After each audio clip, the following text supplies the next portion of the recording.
જય ભીમ મિત્રો. સમસ્ત વાલ્મીકી સમાજ ગુજરાત મધ્ય ગુજરાત પ્રભારી નરેશ એમ સોલંકી. મિત્રો, પાછલા 10 દિવસથી ગ્રુપમાં હું એલર્ટ નથી, મેસેજ નથી મૂકી શક્યો, કારણ હું અત્યારે આઉટસ્ટેટ છું. અને મિત્રો, ગ્રુપમાં જોઉં છું કે આપણી અધિકાર યાત્રા આજે બહુ સોલિડ વર્ક કરે છે.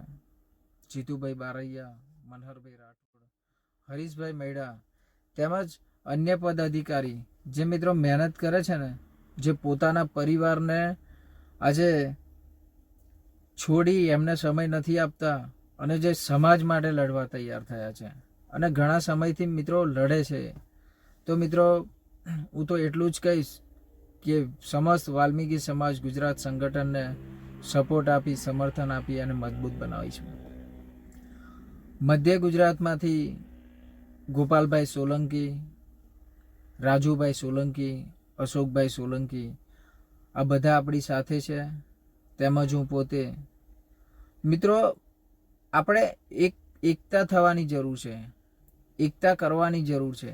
અને જો એકતા હશે ને આપણામાં, તો આપણાને કોઈ રોકી નહીં શકે. આપણો સમાજ નાનો નથી, આપણો સમાજ ખૂબ મોટો છે. પણ મિત્રો, અમુક વિચારણા ને લઈને બધા નાનો સમજે છે. ખરેખર આ ગ્રંથિ મગજમાંથી કાઢી નાખજો, કારણ કે સમાજ મોટો છે પણ એકતા નથી, એટલે આપણને તકલીફ પડે છે. ખરેખર આજે કોન્ટ્રાક્ટ પ્રથા, રોસ્ટર પ્રથા, 2% અનામત, આ મિત્રો આપણા ભવિષ્ય માટે અને આવનાર ભવિષ્ય આપણા પેઢી માટે છે. જો 2% અનામત ચાલુ થશે તો આપણા બાળકોને એમાં મદદરૂપી થશે, એના બાળકોને પણ થશે. પણ ક્યારે એકતા હશે ત્યારે મિત્રો. તો વિનંતી કરીશ કે સમસ્ત વાલ્મીકી સમાજ ગુજરાત સંગઠનને સમર્થન આપી, સપોર્ટ આપી અને મજબૂત બનાવશું. આપણા હકો જે જતા થયા છે, કર્યા છે, હરીશભાઈ મૈડા તેમજ અન્ય પદ અધિકારી જે મિત્રો મહેનત કરે છે ને, જે પોતાના પરિવારને આજે છોડી એમને સમય નથી આપતા અને જે સમાજ માટે લડવા તૈયાર થયા છે અને ઘણા સમયથી મિત્રો લડે છે. તો મિત્રો, હું તો એટલું જ કહીશ કે સમસ્ત વાલ્મીકી સમાજ ગુજરાત સંગઠનને સપોર્ટ આપી, સમર્થન આપી અને મજબૂત બનાવીશું. મધ્ય ગુજરાતમાંથી ગોપાલભાઈ સોલંકી, રાજુભાઈ સોલંકી, અશોકભાઈ સોલંકી આ બધા આપણી સાથે છે, તેમજ હું પોતે. મિત્રો, આપણે એકતા થવાની જરૂર છે, એકતા કરવાની જરૂર છે.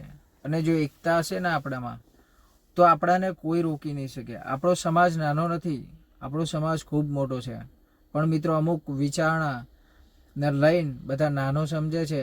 ખરેખર આ ગ્રંથિ મગજમાંથી કાઢી નાખજો, કારણ કે સમાજ મોટો છે પણ એકતા નથી, એટલે આપણને તકલીફ પડે છે.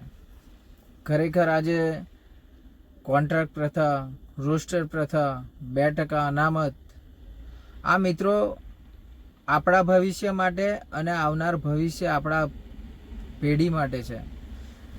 જો 2% અનામત ચાલુ થશે તો આપણા બાળકોને એમાં મદદરૂપી થશે, એના બાળકોને પણ થશે. પણ ક્યારે એકતા હશે ત્યારે મિત્રો. તો વિનંતી કરીશ કે સમસ્ત વાલ્મીકી સમાજ ગુજરાત સંગઠનને સમર્થન આપી,